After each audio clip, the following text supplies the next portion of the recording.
Ladies and gents, this is a weekly review of some major events of the current week ending on January 14. We witnessed last year how our neighbor Sri Lanka's economy collapsed.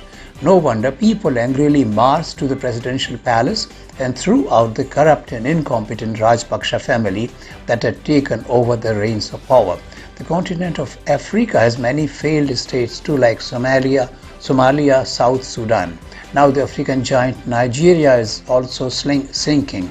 As for Asia, we have Syria, Turkey, Yemen, Myanmar and many other states which are neck deep in trouble. It appears now that Pakistan is also like a patient on ventilator in ICU. The signs were clear for some years, but now the crisis is aggravated since the country is unable even to feed its people. COVID no doubt shattered the economies of many countries all over the world, including that of Pakistan. The country also had extensive floods last year, which made millions more helpless, for about 10 to 20% of crops were lost. Yet such piteous scenes were never seen even in that country as we are witnessing every day now.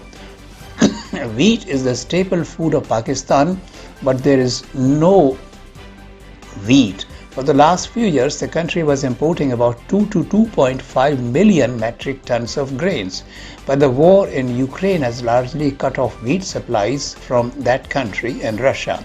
And with barely $5.5 billion of forex reserves left, Pakistan doesn't even have money to pay to buy wheat, for this amount is barely enough for 3 weeks of imports.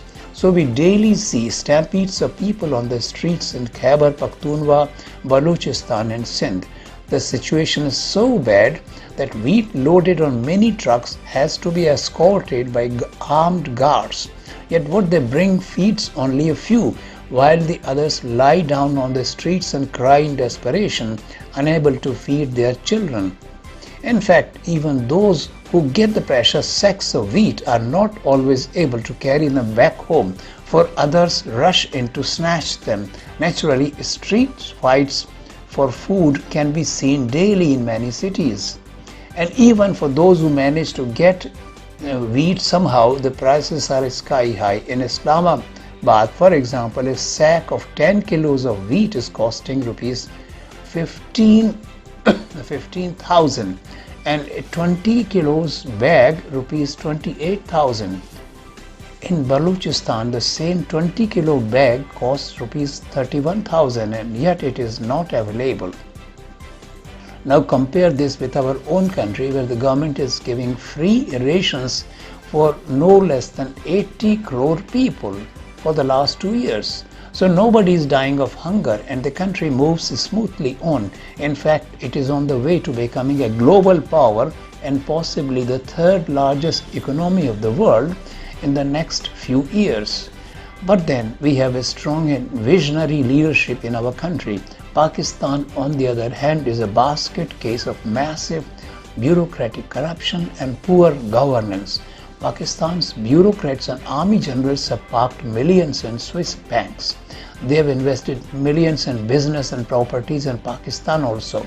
And even a Prime Minister of Pakistan, Yusuf Raza Gilani, was indicted on charges of fraud for defaulting on bank loans and removed from his seat barely 15 years back. There are two more major factors which have sunk Pakistan. One is the dominance of the army in Pakistan's political system. In fact, it runs the government by proxy and hardly any prime minister has ever served a full term in that country. And right from the days of Field Marshal Ayub, many army generals have seized power themselves and run the country, removing the elected prime ministers. And when the army runs the country, a major chunk of government expenditure amounting up to 25% is taken over by it for its own expenses. By contrast, India spends only 8% of its budget on its armies and China 5%. And for the record, army generals have been ruthless dictators who have filled their own pockets rather than uplifting the poor and the needy in that country. No less contribution to Pakistan's abject failure has been made by Pakistan's wrong priorities. Pakistan's international reputation has sunk to zero because the state itself sponsors terrorism, and it is directed towards only one country, and that is India.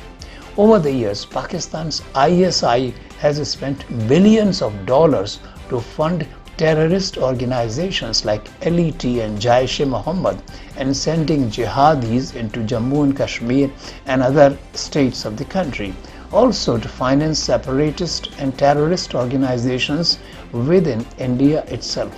Thus, the financial aid which Pakistan receives for spending on vital social sectors like health and education or promoting agriculture and industries is thrown away in promoting jihadis.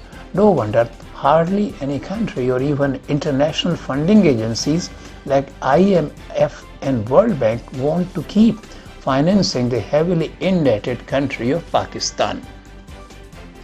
The election year 2023. 2023 is a year when the Election Commission will remain busy through the year in conducting elections. To start with, there are assembly elections in 3 northern states, that is Nagaland, Meghalaya and Tripura.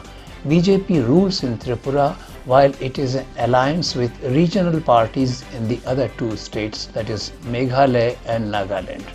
Then elections are to be conducted in Karnataka by May 2023. BJP rules here, but this time it will be no cakewalk for BJP to win here in the absence of its stalwart Yediyurappa. There is no other mass leader that BJP can put forward to ensure victory. Then there is an assembly election in Madhya Pradesh, latest by November. Here again, Congress will be the main opposition as in Karnataka, and the ruling BJP will have to work very hard if it wants to beat anti-incumbency and win again. It might be harder still for BJP to seize power again in Rajasthan and Chhattisgarh, where Congress rules. And though it is trying its best to woo the voters in Telangana, the ruling TRS will pose a very tough challenge. All these states go to poll for elections in December. So does Mizoram, ruled by a regional party, Mizo National Front. Now BJP is a party which remains in election mode 365 days a year, and it has developed an election machinery that really delivers because of its efficiency. Moreover, its sole criteria for its state governments is performance, and if a CM fails to deliver, he is immediately sacked, as happened during last 2 years in Himachal Pradesh and Gujarat. Above all, it is a cadre-based party with a membership of no less than 18 crores members, which no party not only in India but even among world's other democracies can match. The result is that it has its outreach down to the last voter, for it believes above all in a direct connect with them. It's already in an overdrive in each of these states, holding party meetings, sending its cadre to gauge the popular mood and make changes in its state leaders where it is needed. For instance, it is shortly holding a meeting of its SC/ST Morcha in Karnataka, where these 2 communities hold sway upon 75 to 80 seats. With Draupadi Murmu as the president of the country, it has already strengthened its hold over the whole ST community in the country. Thank you. That's all for this week.